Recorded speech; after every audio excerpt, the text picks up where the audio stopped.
kami akan melakukan suatu observasi yaitu PLB 1 di Sekolah Nurul Hasanah wal Barokah yang beralamat Jalan Rengas Pulau, Pasar 2 Barat, Marela.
Siang Bu, ya, siang.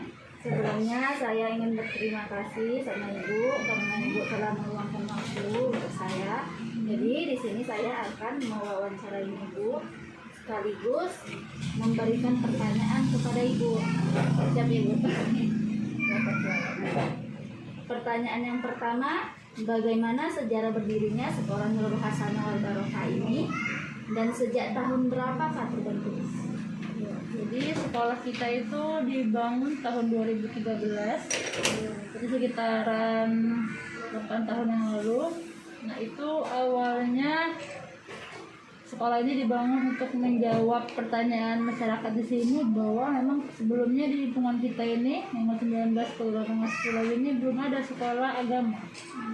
Jadi seperti yang diketahui juga bahwa di daerah kita ini penyebaran narkoba, tindak kriminal itu merupakan sesuatu yang hampir biasa. Bahwa di mana-mana itu sangat biasa. Jadi alhasil pendidikan anak-anak pun anak-anaknya jadi jahat juga gitu kan, karena mereka terbiasa dengan lingkungan yang tidak baik. Rata-rata mereka bersekolah di sekolah SD negeri, sekolah SD swasta yang tidak mengajarkan agama.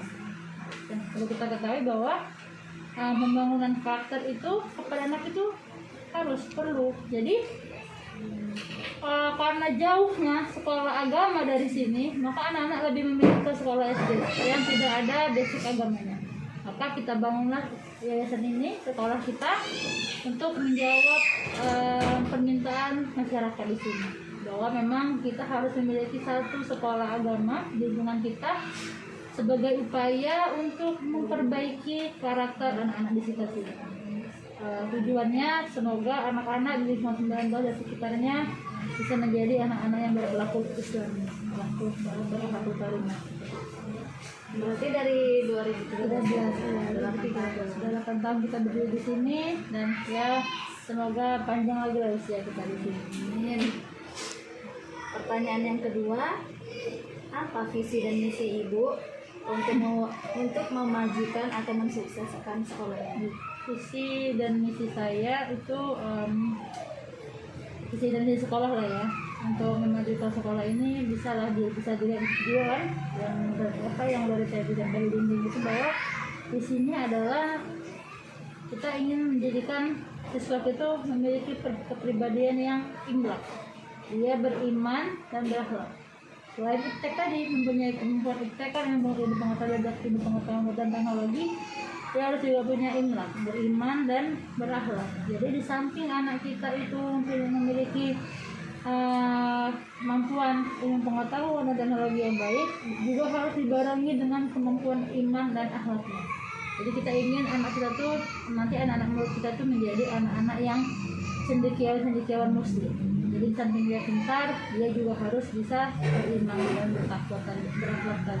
Karena di sini kita menekankan bahwa akhlak nomor satu.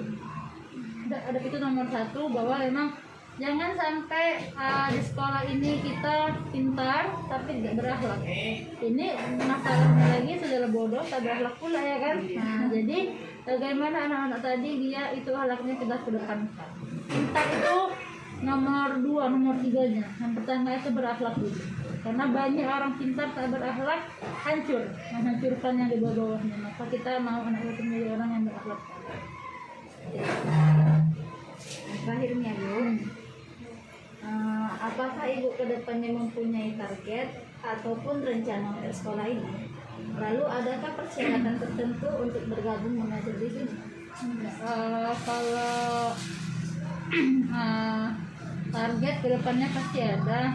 Target saya kalau bisa tahun depan siswa kita mencapai angka 500 orang. Karena kalau sekarang untuk siswa MI MTS MA itu ada RAMI MTS itu ada 300-an lebih. Target saya tahun depan itu sudah bisa ada 500 untuk RAMI MTS-nya, dan MTS-nya saat ini kita semua di seluruh jenjang itu ada 35 orang. Saya berharap semoga tahun depan bisa lebih lagi, karena memang kalau siswanya banyak, gurunya pun juga menjadi semangat untuk belajar. Nah, untuk sebagai informasi, untuk unit MTS itu kita baru buka tahun 2019. Baru yang dari 2013 itu unit RA dan unit MI. Jadi untuk unit MTS sendiri itu baru kita bangun, dan ya alhamdulillah menurut kita semuanya sudah ada 35 orang. Itulah yang diamanahkan kepada kita, itulah yang kita ajarkan dengan baik.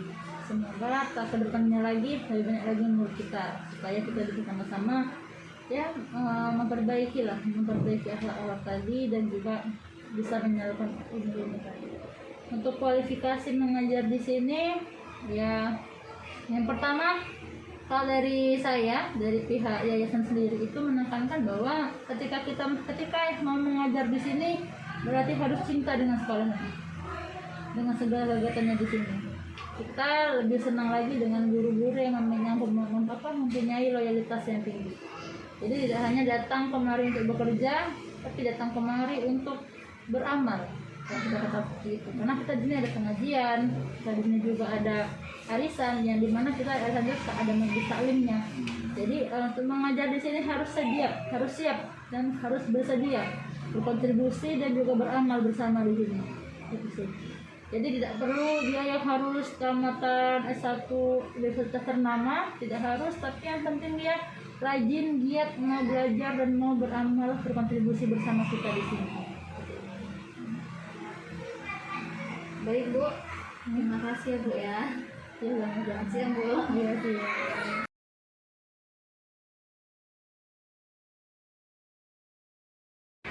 Assalamualaikum Bu. Sebelumnya saya ingin berterima kasih karena Ibu telah meluangkan waktu saya. Jadi di sini saya akan melakukan wawancara untuk nilai observasi lagi. Sebelumnya saya ingin tahu nama Ibu dan Ibu mengajar. Nama saya Nurlela SD. Saya mengajar bahasa Ibu, di sini saya akan menanya beberapa pertanyaan, yaitu yang pertama, bagaimana metode Ibu gunakan dalam proses belajar mengajar kepada peserta Ibu? ini sama yang seperti guru yang lain ya kan, pakai ceramah ya kan. Kemudian melakukan tanya jawab pada siswa, mereka dikasih belajar secara berkelompok. Kemudian kalau ada cerita tentang membahas drama, teater ataupun apa, memakai infokus dan seperti itu. Kalau untuk masa pandemi ini kan tidak terlalu banyak yang dilakukan oleh siswa di sekolah, hanya di ruang lingkup sekolah itu aja, nggak sampai keluar untuk melakukan kegiatan yang lain, misalnya seperti penelitian apa kan kayak gitu, seperti kayak ada drama dibuat di panggung, juga ada lagi untuk sementara ini. Jadi hanya itu ya, sesi tanya Ya, sesi tanya jawab. Jadi yang pertanyaan kedua ini, sejauh ini apa ada kesulitan yang pernah Ibu alami selama berlangsung proses belajar mengajar? Iya, sebetulnya sulitnya ini kan jam itu lebih diperpendek. dari yang sebelumnya sebelum pandemi kan memang kita waktunya satu les itu 40 menit kan, jadi dipersingkat jadi 20 menit. Jadi kendalanya itu untuk menjelaskannya jadi kurang efektif lah, kalau saya bilang kurang efisien kepada anak-anak, sehingga anak mungkin kita hanya kasih materi dan mereka mengerjakannya di rumah gitu. Bawa pulang ke rumah kalau memang tidak dapat diselesaikan di sekolah, karena kan pembahasannya ini dipersulitnya karena dipersingkat waktu, jadi menjelaskan pelajaran itu pun kita hanya singkat juga memperjelaskannya. Mereka lebih banyak mungkin membahasnya itu di rumah masing-masing ya, masih seperti itu. Jadi Bu, bagaimana cara Ibu mengatasinya? Cara saya mengatasinya itu tadi berkelompok tadi, melakukan diskusi di rumah. Mereka mempelajari apa yang sudah saya kasih pelajari yang mereka belajar tadinya ini, mereka ambil lagi, misalnya kayak drama nih ya, drama, jadi mereka harus menghafalnya metodenya semua itu kan di rumah. Jadi tinggal di sekolah itu tinggal langsung mempraktekkan kalau memang ada praktek kan. Kalau teori kan biasanya hanya menjelaskan gurunya, mereka itulah belajarlah berkelompok. Maksud saya belajar berkelompok di rumah. Jadi pas saat praktek di sekolah mereka sudah siap seperti itu. Lebih kebanyakan seperti itu sih, banyak lebih mereka saya suruh mengulangi lagi aja belajar di rumahnya. Iya benar. Terima kasih ya Bu ya, karena udah meluangkan waktunya. Mungkin ini saja yang bisa saya tanyakan. Lebih kurangnya saya minta maaf ya Bu ya. Terima kasih Bu.